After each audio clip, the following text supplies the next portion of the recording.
Nós já estamos de volta depois do nosso quadro especial, né, onde conhecemos um pouco da história dos padres da Arquidiocese de Belo Horizonte. Agora nós vamos conhecer o trabalho de uma artesã mineira que começou a confeccionar peças de artesanato, né, em um momento difícil da vida dela, quando ela estava desempregada.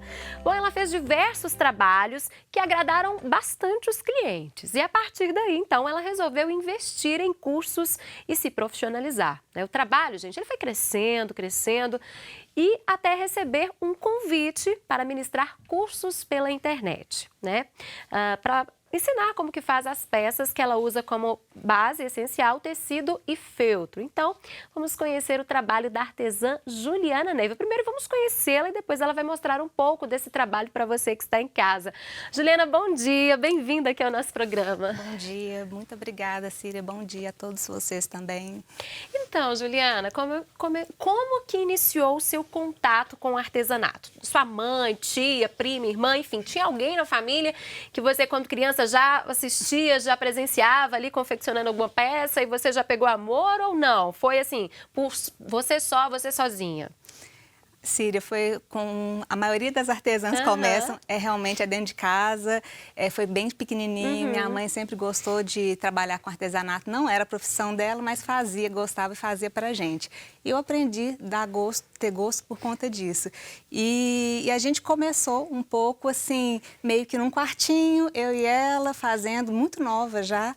E a gente fazia, começou a dar muito certo, eu comecei a ver que artesanato podia dar dinheiro, mas eu não tinha aquela coisa, estava muito nova de querer ainda. trabalhar com artesanato, né? Não pensava, mas eu achava legal, tanto que minha primeira encomenda, eu fiz 100 arvorezinhas de jujuba, eu levei 100 árvores, a primeira encomenda, que eu fiquei assim toda emocionada, né? Que eu falei assim, gente, né? Já de cara assim consegui tanto. E aí com o tempo eu fui me envolvendo cada vez mais com artesanato. Só que artesã tem um bichinho de curiosidade e a gente inventa muito. Então a gente aprende muita coisa. Então eu comecei a mexer com caixa, boneca, costura. Já fez de tudo um pouco, então. De tudo. E cada modelo novo é um aprendizado diferente, né? Isso mesmo, isso mesmo. Bom, mas aí você fazia isso junto com a sua família, com a sua mãe, paralelamente você tinha outra profissão? Eu ainda estava muito nova, eu estava estudando, então só estudava. E aí, né, com o tempo, eu acabei trabalhando em outras áreas, em escritório, e aí eu fui fazer faculdade de artes. Né? Acabou que estava um pouco ali no meio mesmo, fui fazer faculdade, formei em artes, e eu sempre paralelamente com artesanato. Então, sempre fazia alguma coisinha, ganhava um dinheirinho, um trocado, alguma coisa assim, era o que... era uma renda extra que eu tinha. Você nunca abandonou o artesanato? Não, sempre estava fazendo alguma peça? Sempre, e muito curso, fazia muita coisa, eu inventava moda o tempo todo. Então você já estava, mesmo não trabalhando diretamente na época, mas já fazia cursos? Sim, para se aperfeiçoar, né? E em que momento da sua vida, Juliana, você falou, olha, agora realmente eu vou me dedicar ao artesanato, vou trabalhar com isso, vai ser o meu pão de cada dia, eu vou ganhar com artesanato. Quando que foi isso? Aí foi num momento mais difícil, porque eu não pensava até então em ganhar dinheiro com artesanato assim mesmo. Eu pensava só que artesanato dava uma renda, só isso. Mas foi depois de formada, dei aula em algumas escolas e aí eu sofri o desemprego. E eu não consegui retornar mais no mercado de trabalho. E aí foi difícil, porque foram 6 anos assim, eu tentando.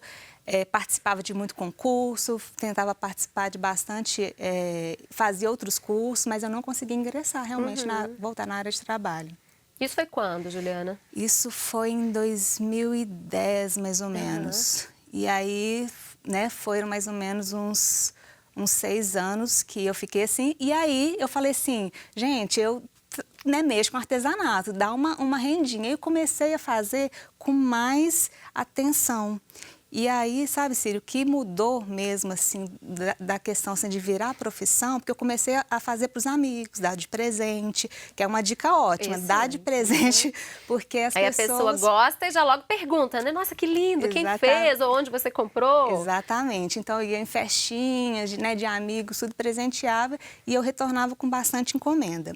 Só que o negócio começou a crescer de novo, porque toda vez que eu pegava para fazer, aí dava muita encomenda, eu acabava ficando sobrecarregada, e aí eu já estava sozinha, já estava casada, então era só eu, não tinha ajuda da minha mãe, nada. né? De vez em quando eu pego ela, alugo ela um pouquinho para ajudar, mas não é uma coisa fixa, né? E nesse momento aí, só voltando um pouquinho, quais peças você fazia? Você fala no início? Quando você começou mesmo, vou investir no artesanato. Eu comecei a fazer ainda de tudo um pouco, mas na área mais de costura criativa. E aí, através de cursos que eu fui aperfeiçoando, mais de cursos voltados a negócio, que aí eu vi que é muito importante na artesã, não só sabe ter habilidade manual, mas também de buscar se aperfeiçoar. Fui fazendo cursos e cursos na internet, que eu achei assim um mundo maravilhoso para você poder fazer. Para quem está desempregado é ótimo, porque economiza, porque você só paga ali, né, o curso, né, não tem a questão do transporte. Não precisa nem de sair de casa, né? Não, e ganha muito tempo e eu posso continuar trabalhando com o meu artesanato. E foi nesses cursos que eu descobri a importância de ter um nicho. E aí o nicho que eu escolhi foi o infantil. Aí você segmentou. Exatamente. Então, eu segmentei, trabalhei no nicho infantil e as peças que eu fazia eram peças infantis. E aí eu fui segmentando cada vez mais. Eram peças infantis para decoração de quarto, para decoração de berço. Não eram qualquer tipo de peça. E aí deu muito certo, porque aí um nicho de maternidade é uma dica muito boa também para quem está querendo começar esse nicho de maternidade. E há quanto tempo você já trabalha segmentada nesse nicho? Aí tem mais ou menos uns 5 anos que eu tenho assim dedicado, só que há uns 2, 3 anos mais ou menos, eu acabei recebendo um convite para poder dar aula de artesanato. E aí as coisas começaram a mudar um pouquinho, porque começou a ficar um pouco confuso ensinar e fazer. Assim, eu não conseguia dar conta das duas coisas. Era muita demanda para você, demais, né? E mais uma vez esse convite também, você citou a internet como um meio muito importante para você se profissionalizar. Você fazia cursos pela internet. Esse convite também surgiu pela internet? De certa forma, sim, porque foi engraçado que aconteceu, porque eu não esperava, eu nunca imaginei. Quem me conhece sabe que eu sou muito tímida, muito difícil de falar. E aí, só de imaginar, já estou falando para uma câmera, mais difícil ainda, né? E quando aconteceu isso, eu sempre fui muito curiosa. E aí eu estava aprendendo edição de vídeo. E eu mandei um videozinho de um passo a passo, mais para público, para as mães, para elas poderem engajar um pouquinho no meu perfil do Instagram.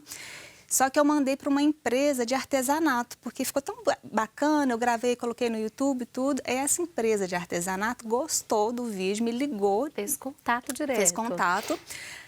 Queria fazer uma parceria, mas acabou não vingando essa parceria. Mas por que na época? Você não estava preparada no tempo? Não deu certo. A empresa, não sei o que é, eles acabaram retornando contato comigo. Eu até tinha ficado triste, que eu queria ter continuado com isso.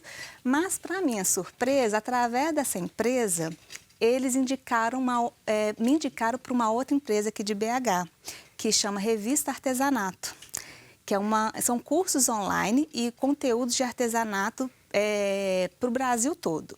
E aí eles fizeram um convite, olha, a gente ficou sabendo através dessa outra empresa que você tem um vídeo e tal, já pensou em dar curso de artesanato pela internet? Eu, não. E aí eles... Aí você para e pensa, nossa, que desafio, né? Eu não estou tão acostumada com isso, câmera, igual você disse. Exatamente. E aí eu pensei em falar não. Assim, eu falei, vou pensar. E aí, depois de uma semana, eu liguei, tomei coragem e falei assim, se a gente quer resultado diferente, tem que fazer coisa diferente. Tem que arriscar. Então, tem que arriscar. E aí, eu topei o desafio, só que era um serviço gratuito de parceria. Eu gravaria para eles e eles me dariam um material, de certa forma, um portfólio. Só que eu gravei 1, 2, 3 vídeos lá. E o trabalho foi crescendo, né? Exatamente. E eu quero, no próximo bloco, que você continue contar pra gente como que foi que desencadeou todo esse sucesso, que a gente sabe que é sucesso que você faz hoje nesses seus cursos, né? Obrigada. Então nós vamos para um rápido intervalo, voltamos daqui a pouquinho e continuamos nossa conversa aqui no estúdio com a Juneve. Ela vai ensinar, vai passar uma dica para você de casa para fazer artesanato daqui a pouco.